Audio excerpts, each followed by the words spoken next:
Nagsimula na ang tugtog para sa paglalakad ng nobya sa loob ng lumang simbahan ng San Agustin, ngunit ang sagradong musika ay hindi sapat upang matabunan ang mga bulungan na parang alon na gumagapang sa mga hanay ng mahahabang upuang gawa sa kahoy.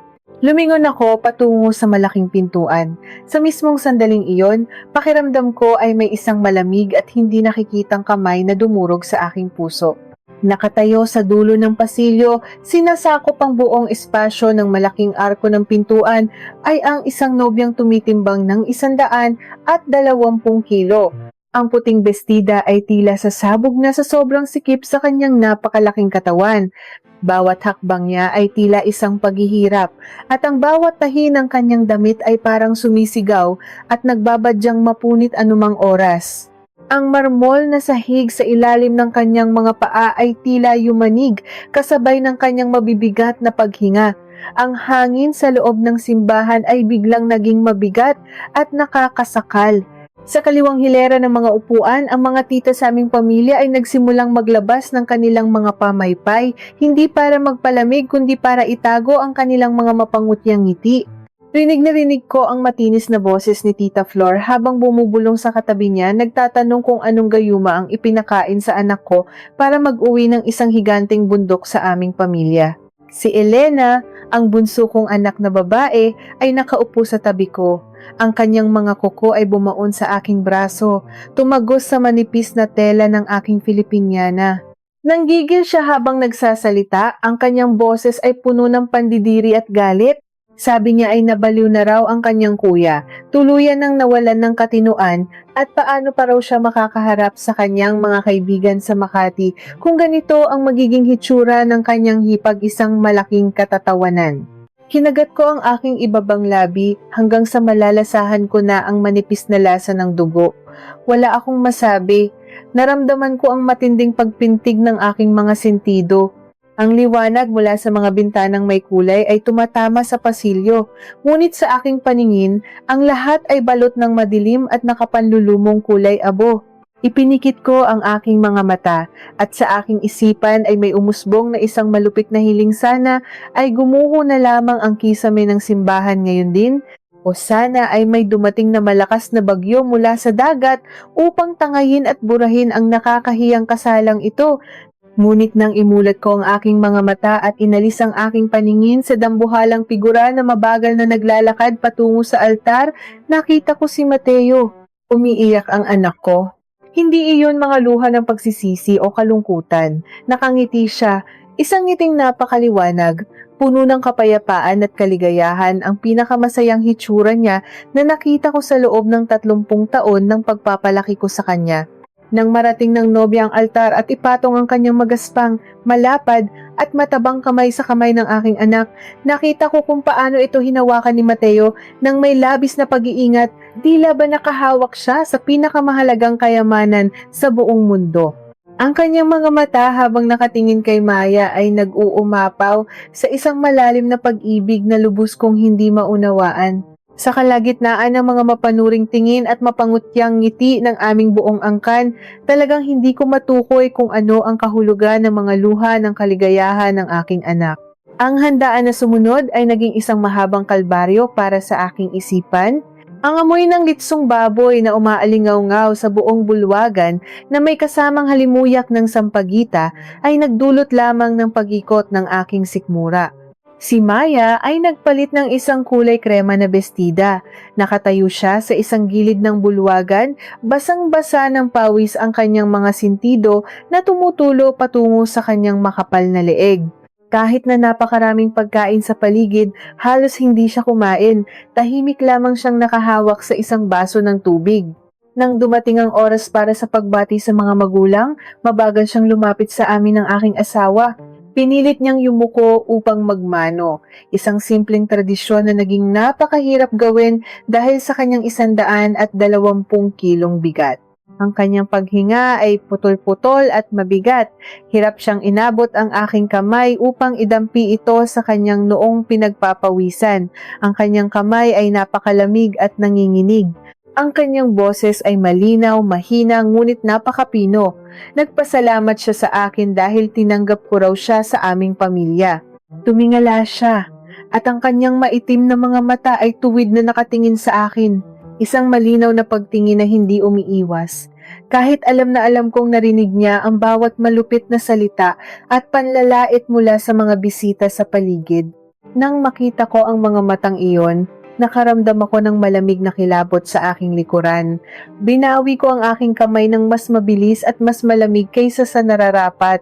Tuyong-tuyo ang aking lalamunan at may nakabarang pait. Tumango lamang ako, hindi man lang nagbigay ng kahit isang salita ng pagpapala. Ang asawa kong si Ramon na nakaupo sa tabi ko ay tahimik lamang na humigop ng kanyang alak. Ang kanyang paningin ay nakapako sa malayo. Hindi man lang nag-abalang tapunan ng tingin ang aming bagong manugang. Sa mga sumunod na araw, nang lumipat silang mag-asawa sa aming maliit at masikip na bahay sa labas ng Maynila, ang tensyon sa loob ng bahay ay parang isang naktyano na kwerdas ng gitara na handa ng mapatid, hindi ako makatulog ng maayos. Ang ingay ng mga tricycle sa labas tuwing umaga ay palaging nagpapagulat sa akin. Kinimkim ko ang lahat ng inis sa aking dibdib, laging nababalot ng madidilim na pananaw. Paano ako makakatulog ng mapayapa kung naiisip kong ang aking magaling na anak ay kailangang buhatin ng ganyang kabigat na pasanin habang buhay? Ngunit kalaunan, may isang kakaibang pagbabago na unti-unting gumapang sa aming bahay, nag-umpisa sa mga pinakamaliit na bagay, sa mga oras na walang sino man ang inaasahan. 4:00 ng madaling araw. Bago pa man tumilaok ang unang manok na nagbabadya ng bagong umaga, narinig ko na ang mahihinang kaluskos mula sa kusina. Sa pag-aakalang may nakapasok na magnanakaw, isinuot ko ang aking manipis na balabal at dahan-dahang bumaba sa hagdanang gawa sa kahoy na lumalagitik sa bawat hakbang. Sa ilalim ng dilaw na ilaw, ang malaking anino ni Maya ay bumalot sa buong kusina naming masikip. May nakatali siyang apron sa kanyang malaking tiyan at abalang-abala siya sa pagluluto ng sinigang. Bawat galaw niya, mula sa paghuhugas ng kangkong hanggang sa paghihiwa ng karne ng baboy, ay ginagawa niya ng may labis na pag-iingat, tila ba pilit niyang pinapaliit ang kanyang katawan upang hindi makalikha ng anumang ingay. Nang umikot siya para kumuha ng asin, hindi sinasadyang tumama ang kanyang siko sa lalagyan ng mga plato. Nagulat siya, mabilis na niyakap ang mga nakasalansan na plato upang hindi ito mahulog at mabasag at pinigilan ang kanyang paghinga sa takot. Nakatayo ako sa huling baitang ng hagdan at tumikhim. Bigla siyang lumingon, ang kanyang mga mata ay puno ng paghingi ng tawad at takot. Tinanong niya kung gising na ba ako at sunod-sunod siyang humingi ng pasensya dahil inakala niyang nagising niya ako. Ipinaliwanag niya na nabanggit daw ni Mateo na hindi maganda ang sikmura ng kanyang tatay nitong mga nakaraang araw, kaya naisipan niyang gumising ng maaga para magpalambot ng buto-buto upang mas madali itong matunaw sa tiyan. Tiningnan ko ang kalderong umuusok sa kalan at pagkatapos ay tiningnan ko ang kanyang damit pantulog na basang-basa ng pawis. Isang walang dahilan na pagkairita ang namuo sa aking dibdib. Malamig kong sinabi sa kanya na hindi niya kailangang gawin ng mga kalabisang ito at inutusan ko siyang bumalik na sa kwarto. Tinalikuran ko siya at naglakad pabalik sa itaas. Pinapanatili ang aking malamig at matigas na ekspresyon sa mukha. Ngunit kinabukasan ng umaga, pagdating ko sa hapagkainan, hindi lamang ang mainit na sinigang na may perpektong timpla ang nakita ko, kundi pati na rin ang gamot sa alta presyon ni Ramon. Ang gamot ay nakaalis na sa balot, maayos na nakapatong sa isang maliit na platitong porselana sa tabi ng isang baso ng maligamgam na tubig. Tahimik na isinaulo ni Maya ang eksaktong oras ng pag-inom ng gamot ng aking asawa, isang maliit na detalye na kahit ako bilang asawang nakasama niya sa loob ng ilang dekada ay madalas makalimutan dahil sa pagiging abala. Mula sa araw na iyon, ang bata ay palaging nakayuko at tinitiis ang lahat ng pasaring. Pinaliit niya ang kanyang sarili, nagbibigay daan sa bawat sulok ng bahay. Kapag dumadaan siya sa makitid na pasilyo, palagi niyang idinidikit ang kanyang malaking katawan sa pader para lang makadaan ako. Siya mismo ang naglalaban ng aking mga damit at maingat niyang pinaplansya ang bawat lukot ng barong na isinusuot ni Ramon sa pagsimba nang hindi na inuutusan. Ngunit, sa kabila ng nakakaawang pagsunod na iyon, may isang bagay na lubhang hindi pangkaraniwan. Tuwing Huwebes ng gabi, nilolak ni Maya ang pinto ng banyo ng napakatagal, umaabot minsan ng halos 2 oras. Sa simula, Inakala ko lang na nahihirapan siyang maligo dahil sa laki ng kanyang katawan. Hanggang sa gabing ito, hating gabi na ang buong kapitbahayan ay mahimbing nang natutulog. Dadaan sana ako malapit sa banyo nang marinig ko ang malakas na pagbagsak ng tubig mula sa shower. Ngunit kasabay ng agos ng tubig, narinig ko ang mga pigil na pagikbi na tila ba hirap na hirap siyang huminga dahil sa tindi ng iyak. Dahil sa kuryosidad at kutob ng isang ina, dahan-dahan akong lumapit. Hindi nakasara ng maayos ang pinto ng banyo ngayon, hindi nakakasa ang trangka. Isang manipis na sinag ng liwanag ang tumagos mula sa siwang ng pinto patungo sa sahig. Pinigilan ko ang aking paghinga at sumilip sa loob. Si Maya ay nakaupo sa malamig at basang sahig. Hindi siya naliligo, suot pa rin niya ang kanyang damit. Patuloy na umaagos ang tubig mula sa shower papunta sa batya upang matakpan ng ingay. Sa kanyang kamay ay may makapal na bungkos ng mga dokumento na lukot na ang mga gilid at isang malaking bote ng gamot na naglalaman ng mga kulay pulang kapsula na hindi ko pa nakikita sa buong buhay ko. Mahigpit niyang idinikit ang kanyang cellphone sa kanyang tainga, ang mukha niya ay basang-basa ng luha. Ang kanyang boses ay nanginginig, puno ng isang matinding takot na hindi ko pa nakita sa kanya kailanman. "Wag, nagmamakaawa ako sa inyo. Kunin niyo na ang lahat, kunin niyo na.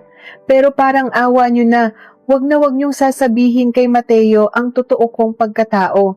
Mas gugustuhin ko pang mamatay kaysa mawala ang pamilyang ito."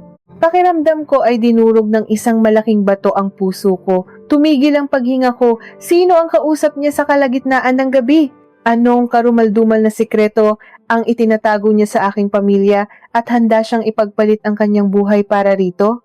Umatras ako mula sa siwang ng pinto ng banyo. Ang aking mga paa ay tila naging mga bloke ng yelo na nakadikit sa malamig na sahig. Ang bawat salitang binitawan ni Maya sa kabilang linya ng telepono ay paulit-ulit na umaalingaw-ngaw sa aking isipan, parang isang malagim na orasyon na nagpapabilis sa tibok ng aking puso. Sino ba talaga ang babaeng ito na pinakasalan ng aking anak? Isa ba siyang kriminal na nagtatago mula sa batas? May malaki ba siyang utang sa mga sindikato kaya siya nagmamakaawa na wag kunin ng pamilyang ito? Ang takot at pagdududa ay parang mga lason na unti-unting kumalat sa aking buong pagkatao. Nang gabing iyon, nakatitig lamang ako sa madilim na kisame ng aking kwarto, pinakikinggan ang mahinang paghilik ng asawa kong si Ramon habang ang aking isip ay naglalakbay sa pinakamatitinding hinala. Pagsapit ng umaga, ang amoy ng sinangag na bawang at piniritong tuyo ay pumuno sa buong bahay. Bumaba ako sa kusina at nakita ko si Maya na naghahanda na naman ng almusal. Tila ba walang nangyari noong madaling araw. Nakangiti siya habang inilalapag ang maiinit na pandesal sa mesa. Ngunit kung tititigan ng mabuti, mapapansin ang maitim na nangingilalim sa kanyang mga mata at ang kanyang malaking katawan ay tila mas mabigat at mas matamlay kaysa kahapon. Pinilit kong itago ang panginginig ng aking mga kamay habang humihigop ng kape. Gusto ko siyang kumprontahin.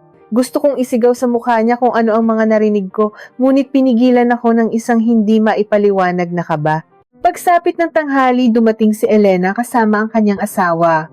Tulad ng dati, ang aking anak na babae ay pumasok na parang reyna sa sarili naming bahay, suot ang kanyang mga mamahaling alahas na kumikinang sa ilalim ng araw.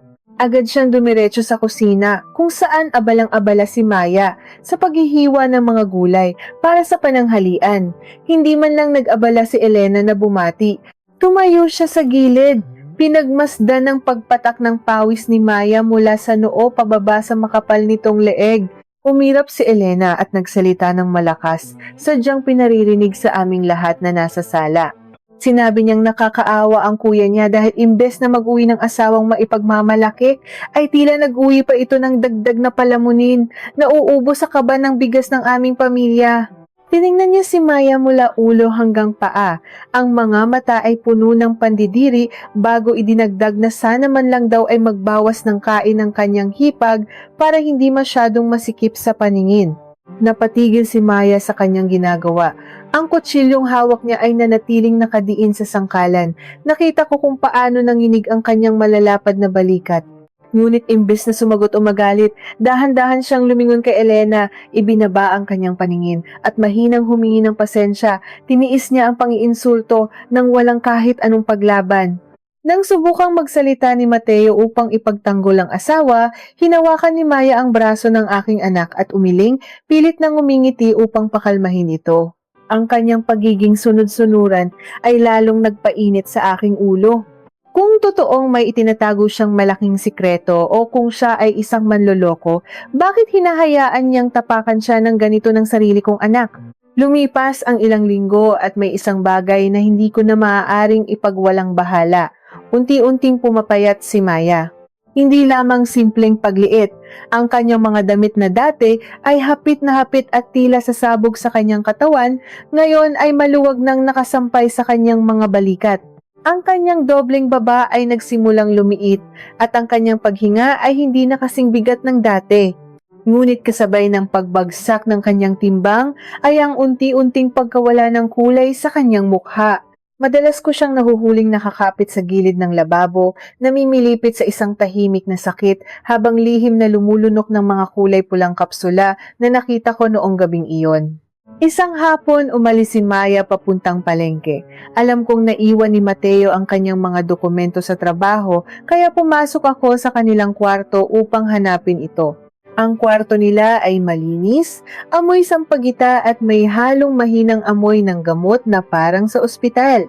Habang inaayos ko ang mga una, napansin ko ang isang nakausling bahagi ng kutsyon. Ang kuryosidad na matagal ko nang kinikimkim ay tuluyang naghari. Inangat ko ang mabigat na kutsyon. Sa ilalim nito ay may isang makapal na brown envelope. Ang panginginig ng aking mga daliri ay hindi ko mapigilan habang binubuksan ko ito. Inaasahan kong makakita ng mga patunay ng utang sa mga nagpapautang na may malalaking interes o mga dokumento ng isang sindikato. Ngunit nang ilabas ko ang mga nakulukot na papel, ang aking paningin ay nagdilim. Ito ay mga medikal na record mula sa isa sa mga pinakamahal at eksklusibong ospital sa Makati. Nakasaad doon ang isang malubhang kondisyon na may kinalaman sa matinding pagkasira ng mga hormones na nagdudulot ng walang pigil na paglaki ng katawan. Ngunit hindi iyon ang nagpatigil sa pagtibok ng aking puso. Ang pangalan sa mga dokumento ay hindi Maya, at sa ilalim ng mga medikal na papel ay may isang bank statement na nakapangalan sa iisang tao. Ang mga numero sa papel na iyon ay nakakahilo milyon-milyong piso na hindi ko kailanman inakalang makikita ng aking dalawang mata sa buong buhay ko.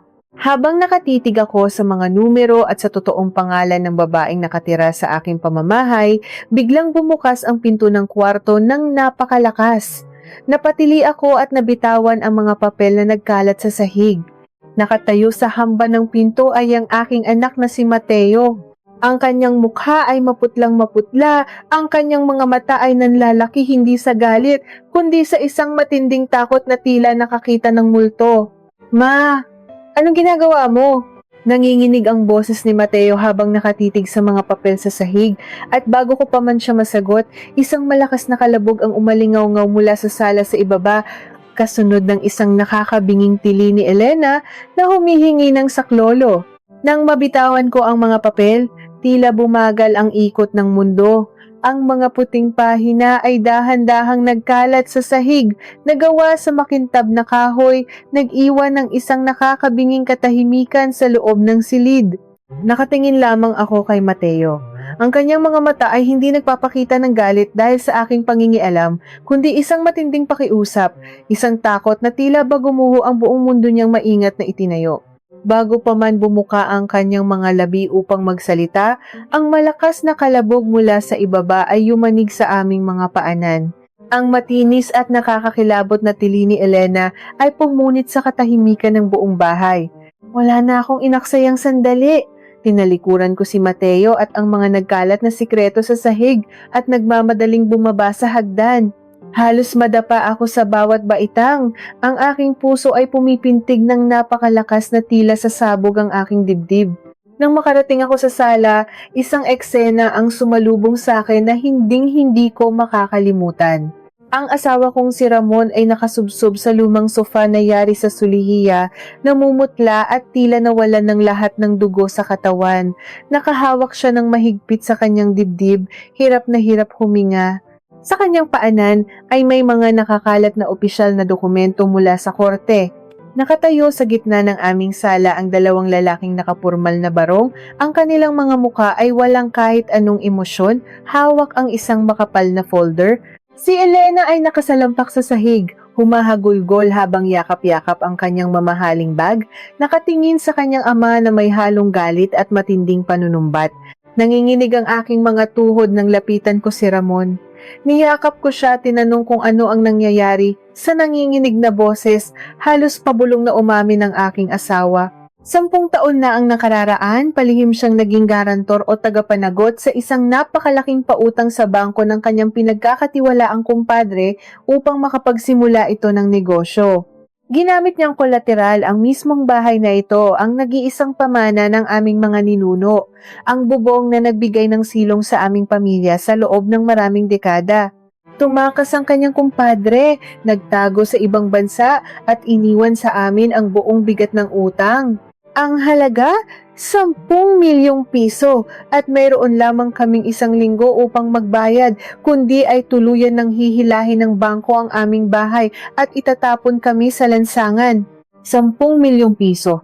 Ang mga salitang iyon ay parang isang malakas na sampal na nagpabingi sa akin. Paano kami makakahanap ng ganoong kalaking halaga? Wala kaming ipon na aabot kahit sa 10 bahagi niyan. Ang pensiyon ni Ramon ay sapat lamang para sa aming pagkain at kanyang mga gamot. Biglang tumayo si Elena. Ang kanyang mukha ay basang-basa ng luha, ngunit ang kanyang mga mata ay nagliliyab sa pagiging makasarili. Sumigaw siya sa kanyang ama, sinisisi ito sa kanyang kapabayaan. Sinabi niyang wag na wag aasa ang pamilyang ito na tutulong siya o ang kanyang asawa dahil may sarili silang mga anak na binubuhay at hindi nila isasakripisyo ang kanilang pamumuhay para bayaran ang pagkakamali ng iba. Lumingon siya sa paligid at nakita si Maya, na tahimik na nakatayo sa may gilid ng kusina, nakayuko at walang kibo.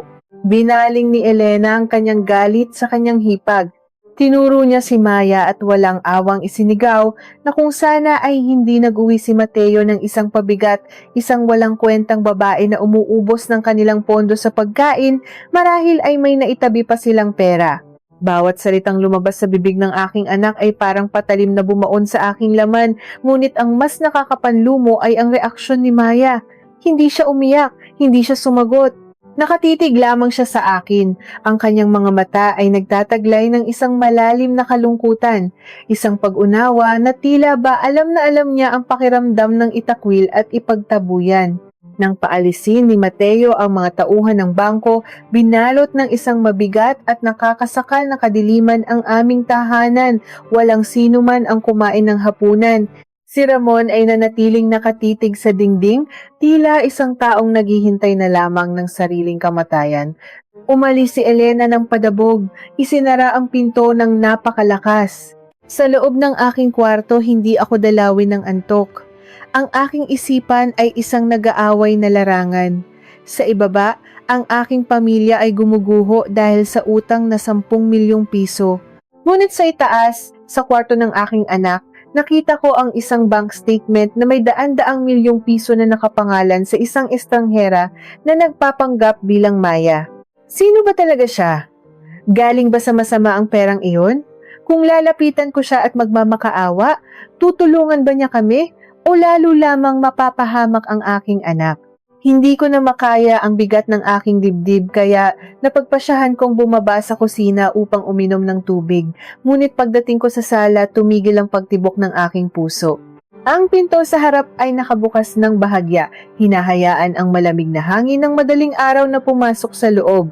Nakatayo sa may pintuan si Maya. May dala siyang isang malaking itim na maleta. Puno ng luha ang kanyang mukha habang tinitingnan ang kabuuan ng aming bahay, tila nagpapaalam sa bawat sulok nito.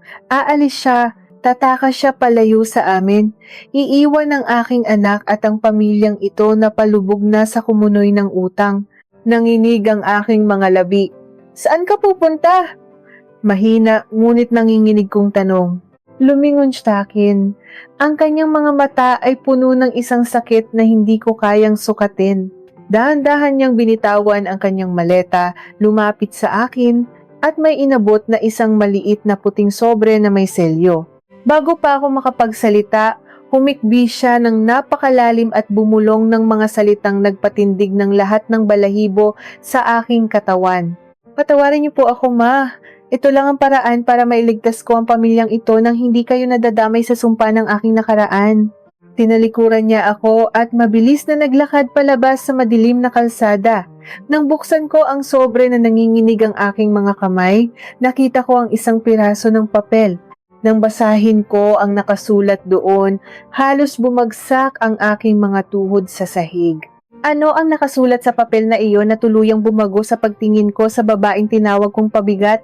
Ang mga daliri ko ay nanginginig nang pilitin kong buksan ang maliit na puting sobre. Sa ilalim ng aandap-andap na liwanag ng lumang bombilya sa aming sala, tila bumagal ang takbo ng oras. Ang malamig na hangin mula sa nakabukas na pinto ay patuloy na humahampas sa aking mukha, ngunit wala akong maramdamang lamig. Ang tanging nararamdaman ko ay ang nagwawalang kabog ng aking dibdib. Nang mahugot ko ang laman ng sobre, isang makapal na piraso ng papel ang nahulog sa aking paanan. Yumuko ako upang pulutin ito, at nang mabasa ko ang mga nakalimbag na salita, parang may isang malaking martilyo na dumurog sa aking tuhod. Isa itong manager's check mula sa isang malaking bangko. Nakapangalan sa bangkong nagbabanta sa aming bahay. Ang halaga na nakasulat doon sa malilinaw at maiitim na numero ay eksaktong 10 milyong piso. Napasinghap ako, isang tunog na tila galing sa isang taong nalulunod. Kasama ng tseke ay isang sulat kamay na liham sa isang simpleng puting papel. Ang sulat ay maayos, bilugan ang mga letra, ngunit may mga patak ng tubig na nagpalabo sa ilang bahagi ng tinta mga luha ni Maya bago niya ito ibinigay sa akin. Ma, patawarin niyo po ako kung aalis ako ng walang paalam kay Mateo. Narinig ko po ang lahat ng nangyari kanina. Kinausap ko na po ang aking abogado at nabayaran na ang buong utang ni Papa Ramon. Ligtas na po ang bahay ninyo. Huwag po kayong mag-alala, hindi ko po ito hinihinging bayaran ninyo. Ito po ay isang maliit na pasasalamat sa pagtanggap ninyo sa akin sa inyong tahanan. Kahit na alam kong hindi ninyo ako gusto, at kahit kailan ay hindi ako naging karapat-dapat sa paningin ng inyong mga kamag-anak dahil sa aking hitsura, sa inyo ko lang po ulit naramdaman ang magkaroon ng pamilya. Nang ipagluto ko po kayo ng sinigang noong unang madaling araw ko rito, umiiyak po ako habang naghihiwa ng sibuyas. Hindi dahil sa hirap, kundi dahil naalala ko ang sarili kong ina na matagal nang pumanaw. Ang hiling ko lang po sana ay maranasan ulit ang kumain sa iisang hapag kasama ang mga magulang. Binigyan niyo po ako ng pagkakataong iyon, ngunit ang pera at ang pangalan ko ay may dalang sumpa. May mga taong matagal na akong hinahanap upang ubusin ang huling sentimo na iniwan ng aking mga magulang. Kung mananatili ako rito, madadamay lamang si Mateo at ang buong pamilya ninyo sa gulo ng aking nakaraan. Mahal na mahal ko po ang anak ninyo. Dahil sa kanya, naniwala ulit ako na may nagmamahal sa akin kahit na ako ay isang dambuhalang halimaw sa paningin ng iba. Pakiusap po, sabihin niyo kay Mateo na kalimutan na niya ako. Bumagsak ako sa sahig. Ang malamig na semento ay hindi kasing lamig ng aking kaluluwa sa mga sandaling iyon. Napahagulgol ako, isang iyak na nanggagaling sa pinakamalalim na bahagi ng aking pagkatao. Isang iyak ng matinding pagsisisi, hiya at pagkasuklam sa aking sarili. Ang dambuhalang babae na ikinahiya ko, ang manugang na tiningnan ko ng may pandidiri mula pa noong araw ng kasal, ang taong hinayaan kong alipustain at tapakan ng sarili kong anak na si Elena. Siya pa ang nagligtas sa aming pamilya mula sa tuluyang pagkasira. Habang si Elena, ang anak kong ipinagmamalaki ko dahil sa kanyang yaman at posisyon, ay tinalikuran kami sa oras ng aming pinakamatinding pangangailangan.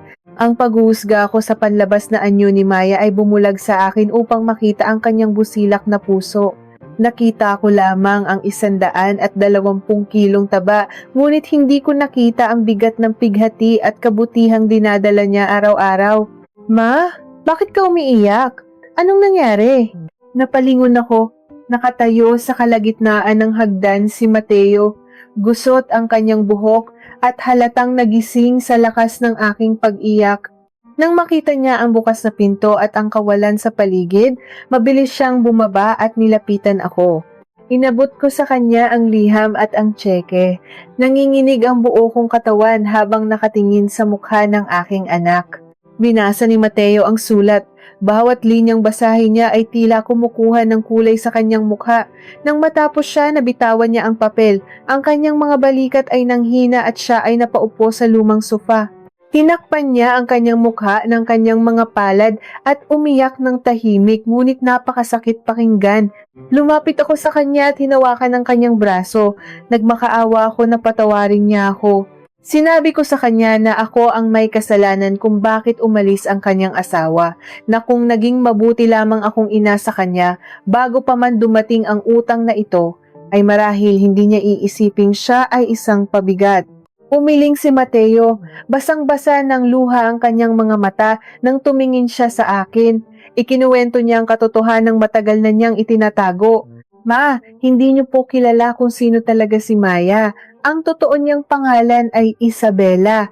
Nag-iisang anak siya ng isa sa mga pinakamayamang angkan na nagmamay-ari ng malalaking lupain sa probinsya. Nang mamatay sa isang aksidente ang kanyang mga magulang noong siya ay 20 anyos pa lamang, iniwan sa kanya ang buong imperyo at bilyon-bilyong halaga ng ari-arian. Pero ang yamang iyon ang naging impyerno niya. Pumiyok ang boses ni Mateo. Ang aking luha ay patuloy sa pag-agos habang nakikinig. Nangulila siya, ma. Pero imbes na damayan siya ng kanyang mga tiyuhin at kamag-anak, pinalibutan nila siya na parang mga buitre. Pinilit siyang papirmahin sa mga dokumento para maangkin nila ang mga lupain. Tinakot siya. Binantaan ang kanyang buhay. Dahil sa matinding trauma at stress, nasira ang kanyang hormones. Nagkaroon siya ng malubhang kondisyon na nagpabagal sa kanyang metabolismo at nagpabilis sa pagtaba niya ng walang kontrol. Mula sa pagiging isang magandang dalaga, naging 120 kilo siya sa loob lamang ng isang taon. Nanigas ako sa aking kinauupuan. Ang sakit na naramdaman ko para kay Maya ay tila bumaon sa aking dibdib. At alam niyo ba kung anong pinakamasakit, ma? At dagdag ni Mateo, ang boses ay puno ng kapaitan. Nang lumobo ang katawan niya at naging pangit siya sa paningin ng lipunan, doon siya iniwan ng mga taong naghahabol sa yaman niya.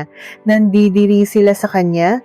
Naisip ni Maya, mas mabuti pang maging isang pangit na halimaw dahil iyon ang naging proteksyon niya laban sa mga mapagsamantala.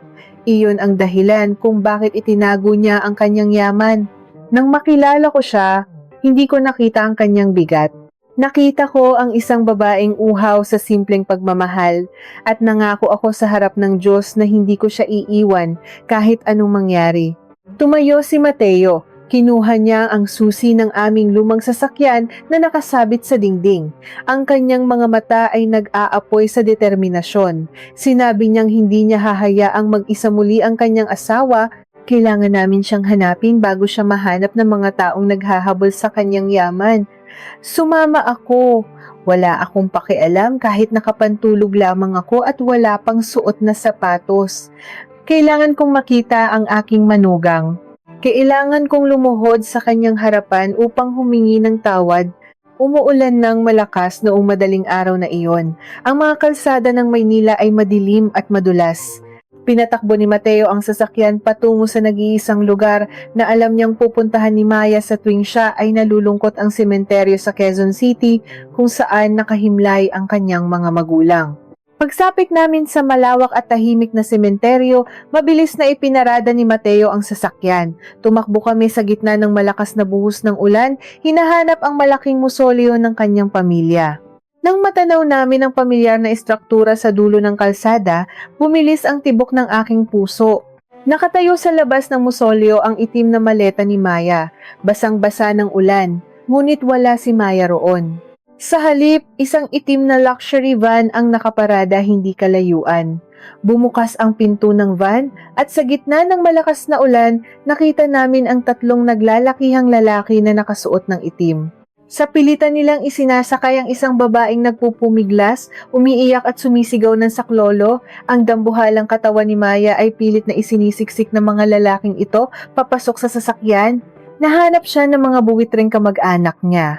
Sumigaw si Mateo ng buong lakas at tumakbo patungo sa kanila, ngunit isa sa mga lalaki ang lumingon, bumunot ng isang malamig at kumikinang na baril mula sa kanyang baywang at itinutok ito ng direkta sa ulo ng aking anak. Ano ang magagawa ng isang inang tulad ko upang iligtas ang aking pamilya mula sa bingit ng kamatayan?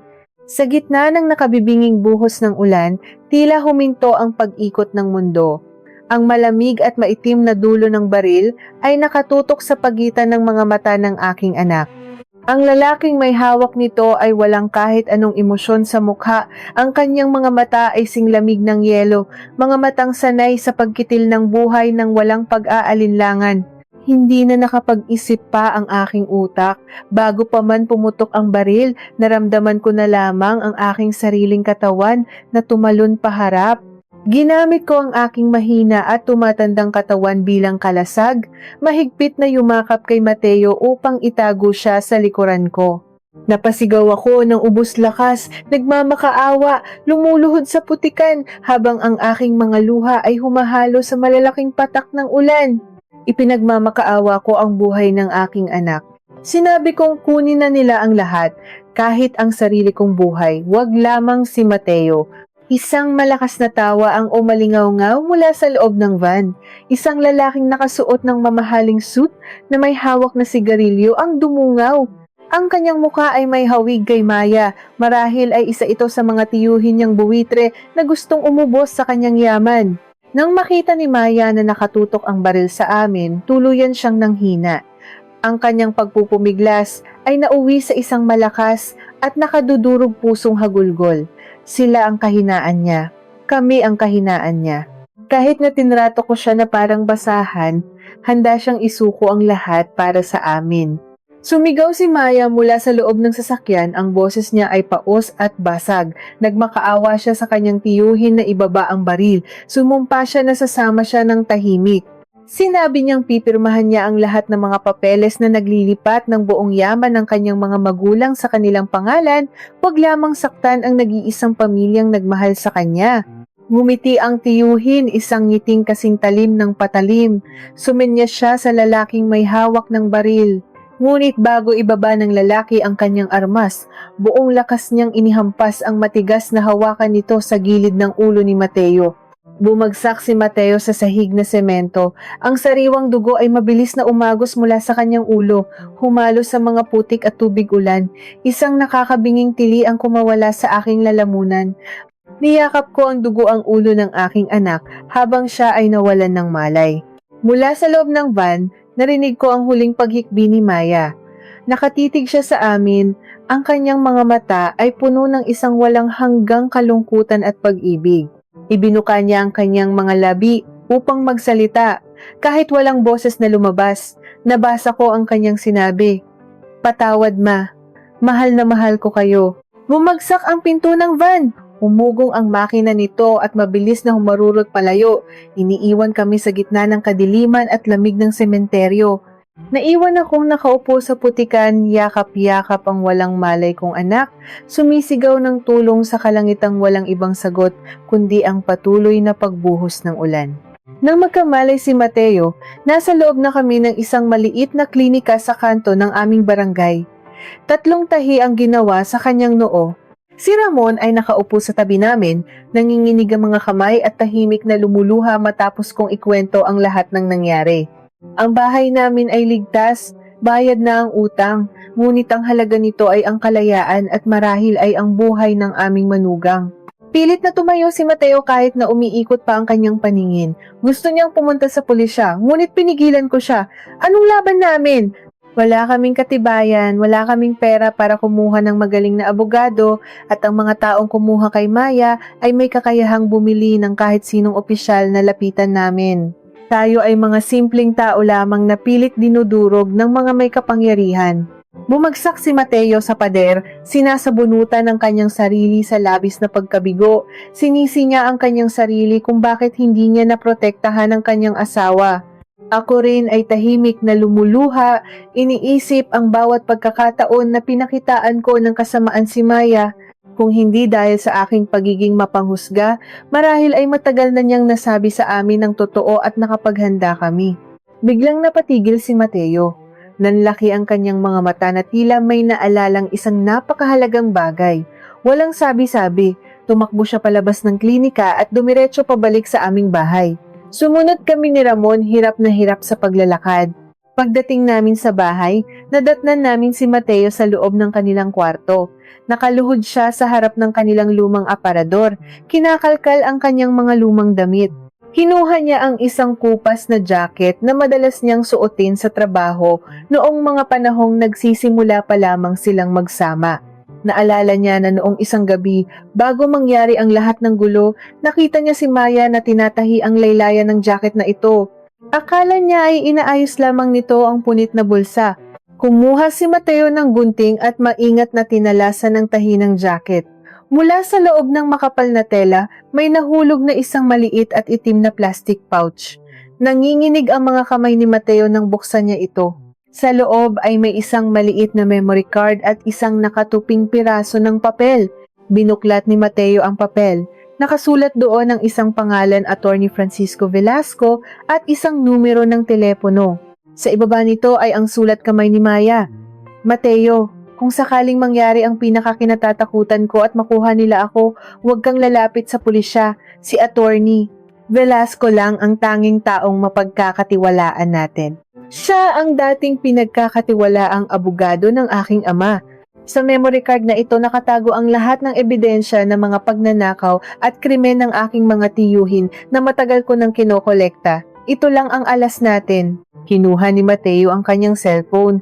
Tiningnan niya ang orasan. Pasado 5:00 na ng madaling araw. Nanginginig ang kanyang mga daliri habang idinidiyal ang mga numero. Ilang beses itong nagring bago may sumagot. Isang malalim at paos na boses ng isang matandang lalaki ang narinig sa kabilang linya. Ipinakilala ni Mateo ang kanyang sarili bilang asawa ni Isabela. Sa sandaling marinig ng abogado ang pangalang iyon, isang malalim na pagbuntong hininga ang pinakawalan nito, tila ba matagal na nitong hinihintay ang tawag na ito. Ikinuwento ni Mateo ng mabilisan kung paano sa pilitang tinangay si Maya sa sementeryo. Ang kabilang linya ay binalot ng isang nakakabinging katahimikan. Nang muling magsalita si Attorney Velasco, ang kanyang boses ay nanginginig sa matinding pag-aalala. Ang mga sumunod na salitang binitawan niya ay tuluyang nagpabagsak sa natitirang lakas ng aking anak. Diyos ko! Nakuha na nila siya, bulong ng abogado.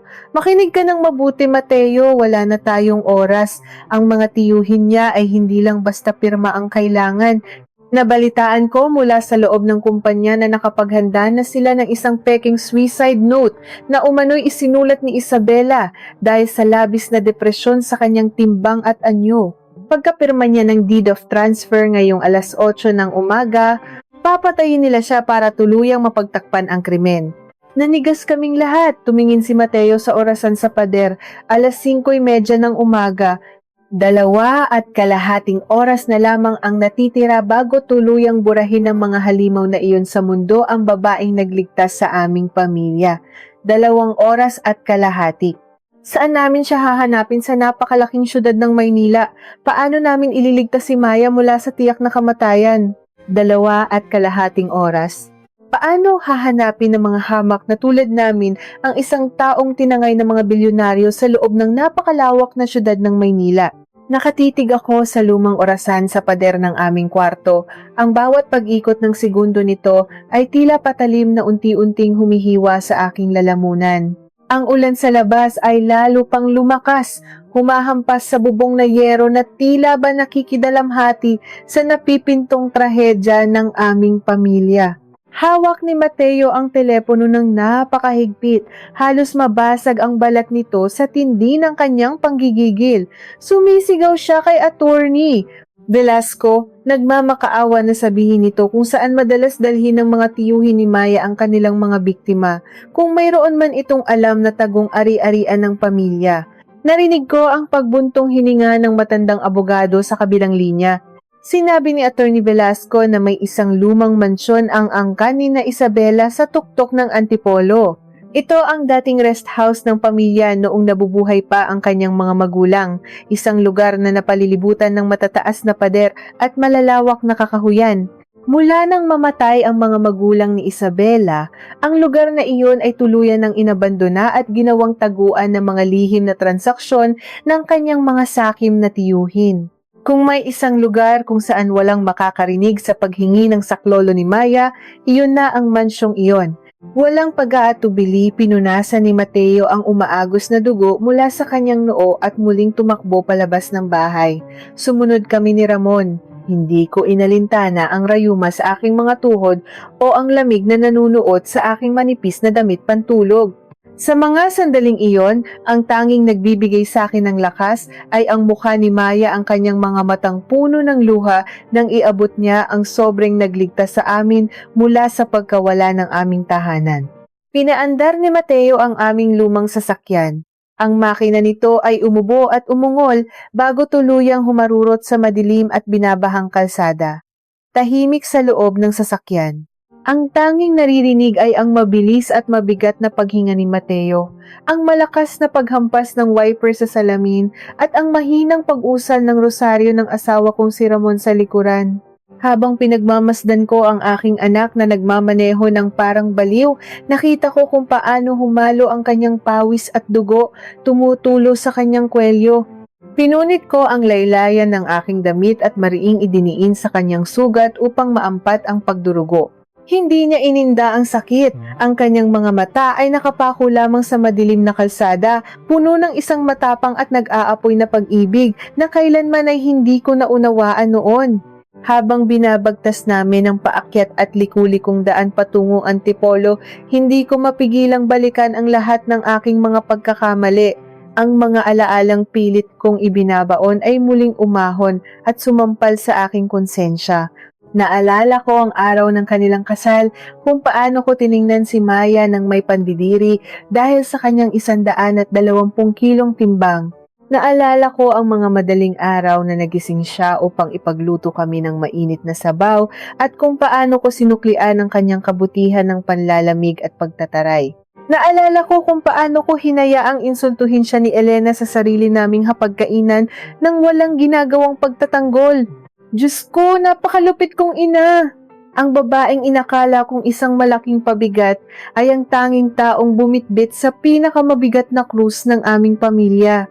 Hindi pala taba ang bumibigat kay Maya, kundi ang labis na kalungkutan, pangungulila at ang sumpa ng yaman na kumitil sa buhay ng kanyang mga magulang. At nang makahanap siya ng pamilya sa amin, ipinagtabuyan ko pa siya. Kung may mangyaring masama sa kanya ngayong umaga, alam kong hinding-hindi ko mapapatawad ang aking sarili hanggang sa huling hininga ko at alam kong hindi rin ako mapapatawad ni Mateo. 7:30 ng umaga nang marating namin ang baku-bakong daan patungo sa itaas ng bundok. Humina na ang ulan ngunit binalot naman ng makapal na hamog ang buong paligid. Sa dulo ng kalsada nakita namin ang matataas na itim na gate na bakal ng mansyon. May 2 armadong guwardiya na nagbabantay sa labas. May hawak na mahahabang baril habang naninigarilyo sa ilalim ng isang maliit na tolda. Itinigil ni Mateo ang sasakyan sa isang madilim na sulok, malayo sa paningin ng mga gwardiya. Walang paraan para makapasok kami sa harap. Tumingin si Mateo sa paligid at sinabi niyang may naikwento sa kanya si Maya noon tungkol sa mansyong ito.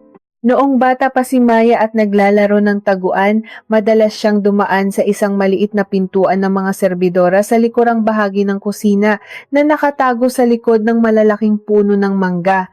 Sana lamang ay hindi pa iyon pinapasemento ng kanyang mga tiyuhin. Bumaba kami sa sasakyan at maingat na gumapang sa masukal at maputik na kakahuyan sa gilid ng mataas na pader. Ang mga matatalim na sanga ay humihiwa sa aking mga braso at ang putik ay bumabaon sa aking mga kuko, ngunit wala akong pakialam. Naramdaman ko ang pag-alalay ni Ramon sa aking baywang, ang kanyang mainit at nanginginig na kamay ay nagbibigay sa akin ng lakas upang magpatuloy. Nang marating namin ang likurang bahagi ng pader, laking pasasalamat namin nang makita ang isang maliit na pintuang kahoy na natatakpan ng mga gumagapang na baging. Sinubukan itong itulak ni Mateo. Nakalak ito, ngunit dahil luma na at inaanay ang kahoy, ginamit ni Mateo ang kanyang buong lakas upang sipain ito. Isang mahinang paglangit-ngit ang umalingaw-ngaw at bumigay ang kandado. Pumasok kami sa loob ng madilim na pasilyo na amoy amag at lumang kahoy. Ang buong mansyon ay nakakapanindig balahibo ang tahimik, isang katahimikan na tila ba naghihintay ng kamatayan. Dahan-dahan kaming naglakad, pinapakiramdaman ang bawat hakbang sa maalikabok na sahig. Mula sa itaas na palapag, narinig namin ang isang kalabog. Kasunod nito ay ang matinis na iyak ni Maya.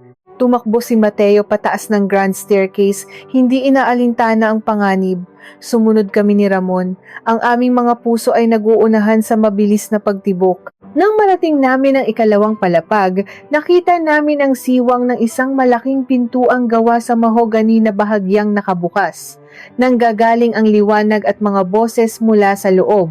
Sumilip ako sa siwang ng pinto. Ang loob ay isang malawak na library na may naglalakihang mga estante ng libro. Sa gitna ng silid ay may isang malaking mesang kahoy. Nakaupo roon si Maya. Ang kanyang dambuhalang katawan ay nanginginig ng matindi. Basang-basa pa rin siya ng ulan, ang kanyang buhok ay nakadikit sa kanyang namumutlang mukha. Nakatutok sa kanyang sentido ang malamig na bunganga ng baril na hawak ng isang malaking lalaki. Sa kanyang harapan ay nakatayo ang lalaking nakita namin sa sementeryo ang kanyang tiyuhin. Inilapag nito ang isang makapal na dokumento at isang ginintuang ballpen sa harap ni Maya. Ang boses ng kanyang tiyuhin ay malamig at walang awa. Sinabi nito na oras na para tapusin ang lahat ng paghihirap ni Isabela. Kapag pinirmahan niya ang deed of transfer, opisyal nang mapupunta sa kanila ang lahat ng kumpanya at lupain. At pagkatapos noon, gagawin nilang mukhang nagpatiwakal siya dahil hindi niya kinaya ang pang-iinsulto ng lipunan sa kanyang pagiging mataba. Walang maghihinala dahil ganoon naman talaga ang tingin ng mundo sa kanya, isang malungkot at kahabag-habag na babae. Umiiyak si Maya, nagmamakaawa. Tiningnan niya ang ballpen na parang isa itong nakamamatay na lason. Nanginginig niyang inabot ito, ang mga luha ay patuloy sa pagpatak sa ibabaw ng papel. Hindi na nakapagpigil si Mateo. Pabalagbag niyang binuksan ang malaking pinto ng library. Sumigaw siya ng buong lakas, tinatawag ang pangalan ng kanyang asawa. Lahat ay napalingon. Nanlaki ang mga mata ni Maya nang makita ang kanyang asawang sugatan at duguan. Kasama kaming mga biyenan niya na handang mamatay para sa kanya. Ang gulat sa mukha ng kanyang tiyuhin ay mabilis na napalitan ng isang nakakakilabot na galit. Sumigaw ang tiyuhin, inuutusan ng tauhan nito na tapusin kaming lahat. Itinaas ng lalaki ang kanyang baril at inasinta si Mateo. Ngunit bago pa man niya makalabit ang gatilyo, isang nakakabinging putok ng baril ang yumanig sa buong mansyon, nagpayanig sa mga salamin ng bintana at nagpatigil sa pag-ikot ng aming mundo. Sino ang tinamaan ng bala sa loob ng madilim na silid na iyon?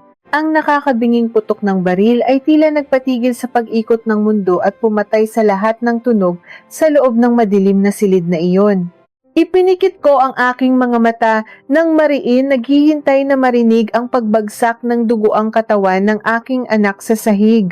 Ang amoy ng asupre at pulbura ay mabilis na kumalat sa hangin, nakakasakal at nagdadala ng amoy ng kamatayan. Ngunit sa halip na daing ni Mateo, isang malakas na pagbasag ng salamin ang umalingaw-ngaw mula sa itaas. Nang imulat ko ang aking mga mata, nakita ko ang asawa kong si Ramon na nakadapa sa sahig, humihingal. Sa huling sandali bago makalabit ng tauhan ng gatilyo, ibinuhos ni Ramon ang natitira niyang lakas upang tumalon at dambahin ang braso ng lalaki. Tumilapon ang baril pa itaas, at ang bala ay tumama sa malaking antigong chandelier na kristal na nakasabit sa kisame. Ang mga piraso ng basag na salamin ay umulan sa buong silid, tumama sa malapad na mesang kahoy at sa mga dokumentong naglalaman ng kasinungalingan. Bumangon ang tauhan, galit na galit, at akmang sisipain ang walang kalaban-labang si Ramon nang biglang mayanig ang buong mansyon sa sunod-sunod na yabag ng mga sapatos na gawa sa makapal na balat. Bago pa man makapag-utos ang tiyuhin ni Maya na tapusin kami, ang malaking pintuan ng library ay tuluyang nawasak. Pumasok ang 12-dosenang mga armadong ahente ng NBI, nakasuot ng mga itim na uniforme at may hawak na matataas na kalibre ng baril. Sa likuran nila, humahangos at basang-basa ng ulan, ay isang matandang lalaki na may seryoso at matapang na mukha si Attorney Velasco. Sumigaw ang mga awtoridad, inuutusang ibaba ng mga tauhan ang kanilang mga armas at dumapa sa sahig. Ang tiyuhin ni Maya ay nanigas sa kanyang kinatatayuan. Ang ginintuang bolpen na pilit niyang ipinahawak kay Maya ay nahulog mula sa panginginig ng kanyang mga kamay, gumulong sa sahig at tumigil sa paanan ni Mateo. Ang mga ahente ay mabilis na dumamba sa mga tauhan, pinusasan sila ng mahigpit. 2 ahente ang humuli sa tiyuhin, inilapat ang kanyang mukha sa mismong mesang kahoy kung saan niya sinubukang nakawin ang huling pamana ng kanyang kapatid. Habang pinoposasan, ang tiyuhin ay nagwawala. Tiningnan niya si Maya nang may matinding pandidiri at sumigaw, isinusumpa ang pamangkin. Sinabi niyang kahit makuha pa ni Maya ang buong mundo, mananatili siyang isang pangit na halimaw na walang sino man ang tunay na magmamahal. Ang mga salitang iyon ay parang mga lason na pilit pa ring ibinabaon sa isipan ni Maya, ngunit sa pagkakataong ito, hindi na nag-iisa ang aking manugang. Gumapang si Mateo palapit kay Maya, hindi inaalintana ang mga basag na kristal na humihiwa sa kanyang mga tuhod. Nang magtama ang kanilang mga mata, napahagulgol si Maya. Ibinalot niya ang kanyang malalaking braso sa dugo ang katawan ng asawa, isinusubsob ang kanyang mukha sa balikat nito. Umiyak siya ng ubos lakas, isang iyak ng paglaya mula sa mga kadenang matagal na sumasakal sa kanyang kaluluwa. Dahan-dahan akong lumapit sa kanila. Wala na akong pakialam sa aking pride, sa aking posisyon bilang biyanan o sa kung ano pa mang panuntunan ng lipunan. Lumuhod ako sa harapan nilang mag-asawa. Ang mga basag na salamin ay bumaon sa aking balat, ngunit hindi ko ininda ang sakit na iyon dahil mas masakit ang sugat ng konsensya na matagal ko nang dinadala. Inabot ko ang aking mga nanginginig na kamay at hinawakan ang basang mukha ni Maya. Tiningnan ko siya sa mga mata. Basag ang boses ko nang magmakaawa ako ng kapatawaran. Sinabi ko sa kanya ang lahat ng aking pagsisisi, kung paano ako nabulag ng panlabas na anyo, kung paano ko hinayaang tratuhin siyang parang alipin sa sarili naming bahay, at kung paano siya ang naging tagapagligtas ng pamilyang walang ginawa kundi itaboy siya. Inaasahan kong itutulak niya ako palayo. Inaasahan kong isusumbat niya sa akin ang lahat ng luhang iniluhan niya ng palihim sa aming banyo. Ngunit hindi niya ginawa. Sa halip, lumapit siya at niyakap ako ng napakahigpit. Ang kanyang dambuhalang katawan ay nagbigay ng isang init na hindi ko kailanman naramdaman mula sa sarili kong anak na si Elena. Ma, nandito na kayo. Ligtas na po tayo. Bulong niya sa kalagitnaan ng kanyang pag-iyak. Ipinatong ko ang aking ulo sa kanyang dibdib at humagulgol na parang isang bata. Sa sandaling iyon, ang 120 kilong bigat ni Maya ay hindi na isang pabigat, kundi isang angkla na nagligtas sa amin mula sa pagkalunod sa sarili naming kasamaan. Nang makalabas kami ng mansyon, huminto na ang ulan. Ang unang sinag ng araw ay dahan-dahang tumagos sa makapal na ulap, nagbibigay liwanag sa madilim na kabundukan ng Antipolo. Dinala si Mateo sa ospital upang maayos na tahiin at linisin ang kanyang sugat sa ulo. Hindi umalis si Maya sa kanyang tabi kahit isang segundo. Hawak-hawak niya ang kamay ng kanyang asawa at sa unang pagkakataon, nakita kong nagbalik ang liwanag at pag-asa sa kanyang mga mata. Si Isabela, ang tagapagmana, at si Maya, ang mapagmahal na asawa, ay iisa na lamang sa paningin naming lahat. Pagkalipas ng ilang araw, bumalik kami sa aming maliit na bahay. Iba na ang pakiramdam sa loob nito. Ang hangin ay tila mas magaan, ang mga pader ay tila mas maliwanag. Wala na ang takot sa utang, wala na ang mga nagtatagong sikreto. Nagluto ako ng sinigang, ang paborito ni Maya, habang tinutulungan ako ni Ramon na maghanda ng mesa. Dumating din si Elena, umiiyak at nakayuko, humihingi ng tawad kay Maya dahil sa kanyang pagiging makasarili at mapangmata. Hinausap siya ni Maya ng mahinahon at sa kabila ng lahat ng sakit ay pinatawad niya ang kanyang hipag. Sa wakas, pagkatapos ng mahabang panahon ng alitan at pagtatago, uupo na kaming lahat sa iisang mesa bilang isang tunay na pamilya. Kinuha ni Maya ang malaking sandok upang magsalin ng sabaw sa mangkok ni Mateo. Nakangiti siya, ang kanyang mga pisngi ay namumula sa kaligayahan. Ngunit habang iniaabot niya ang mangkok, bigla siyang nanigas. Nahulog ang mangkok sa sahig. Nabasag at kumalat ang mainit na sabaw sa mga paa namin. Ang ngiti sa mukha ni Maya ay biglang napalitan ng isang reaksyon ng matinding sakit. Nanlaki ang kanyang mga mata habang humahabol ng hininga, tila ba may sumakal sa kanyang lalamunan. Namutla ang kanyang mga labi hanggang sa naging kulay ube. Napakapit siya ng mahigpit sa gilid ng mesa. Ang kanyang kabilang kamay ay nakadiin sa kanyang dibdib kung nasaan ang kanyang puso. Sumigaw si Mateo at mabilis na tumayo upang saluhin siya, ngunit bago pa man niya maiabot ang kanyang mga braso, tuluyang nawalan ng malay si Maya. Ang kanyang dambuhalang katawan ay bumagsak sa sahig ng napakalakas, kasunod ng pagbabalik ng kanyang mga mata sa itaas. Ang matinding trauma, ang hindi pantay na hormones, at ang labis na stress sa kanyang puso mula sa mga nangyari sa mansyon ay tuluyan ng sumingil sa kanyang katawan. Maya! Isabela! Gumising ka! Palahaw ni Mateo habang niyuyugyog ang walang malay na katawan ng kanyang asawa. Ang kanyang pagtibok ng puso ay tila huminto. Pagkatapos ng lahat ng isinakripisyo niya upang iligtas kami, babawiin ba ng langit ang kanyang buhay sa sandaling nahanap na niya ang kanyang tunay na tahanan? Ang alingaw-ngaw ng sirena ng ambulansya ay tila isang mahabang panaghoy na pumunit sa katahimikan ng aming maliit na bayan. Sa loob ng umaandar na sasakyan, pilit kong ibinabalanse ang aking sarili habang nakahawak ng mahigpit sa malamig na bakal ng stretcher. Nakahiga roon si Maya, walang malay. Ang kanyang mukha ay kasing putla ng isang bangkay. Nakakabit sa kanyang bibig ang isang oxygen mask na nagbibigay ng artificial na hininga habang ang mga nurse ay nagkakagulo sa pag-iniksyon ng iba't ibang gamot sa kanyang mga ugat. Sa kabilang gilid ng stretcher ay nakaluhod si Mateo. Ang kanyang mga kamay, na hanggang ngayon ay may bahid pa ng sarili niyang dugo, ay mahigpit na nakakapit sa nanginginig at malamig na kamay ng kanyang asawa. Hindi siya tumitigil sa pag-iyak, paulit-ulit na bumubulong ng mga panalangin, nagmamakaawa kay Maya na huwag siyang iwan. Tinitigan ko ang aking anak, ang matapang at matatag kong Mateo, na ngayon ay tila isang batang nawawala sa gitna ng isang madilim na kagubatan. Nang marating namin ang ospital, mabilis na isinugod si Maya sa emergency room. Ang mabibigat na pintuang puti ay sumara sa aming harapan, naghihiwalay sa amin sa babaeng nag-iisang nagligtas sa aming pamilya. Bumagsak si Mateo sa malamig na sahig ng pasilyo.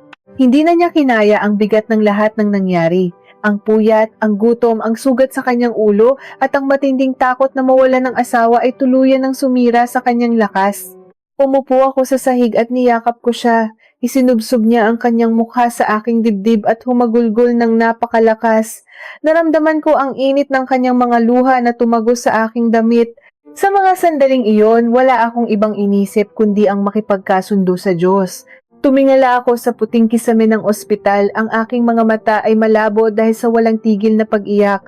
Kinausap ko ang Panginoon sa loob ng aking isipan. Nagmakaawa ako na kung kailangan niya ng buhay na babawiin ngayong gabi, kunin na niya ang sa akin. Ako ang makasalanan, ako ang mapanghusga, ako ang inang walang ginawa kundi sakta ng isang inosenteng kaluluwa. Huwag lamang si Maya. Dahil hindi kakayanin ng anak ko kung mawawala ito. Lumipas ang 5 oras na tila 5 dekada. Ang bawat pagtunog ng orasan sa pasilyo ay parang martilyo na pumupukpok sa aking utak. Dumating sina Ramon at Elena, may dalang mainit na kape at kumot, ngunit walang sino man sa amin ang may ganang kumain o uminom. Tahimik lamang kaming nakaupo, naghihintay sa isang himala. Sa wakas, bumukas ang pinto ng emergency room. Lumabas ang isang matandang doktor, ang kanyang mukha ay bakas ng matinding pagod. Agad kaming napatayo at nilapitan siya. Huminga ng malalim ang doktor bago magsalita. Sinabi niya na ang nangyari kay Maya ay isang malalang kaso ng cardiac stress at hormonal crash na pinalala ng labis na trauma. Muntik na raw bumigay ang puso nito dahil sa sobrang bigat na dinadala ng katawan at isipan.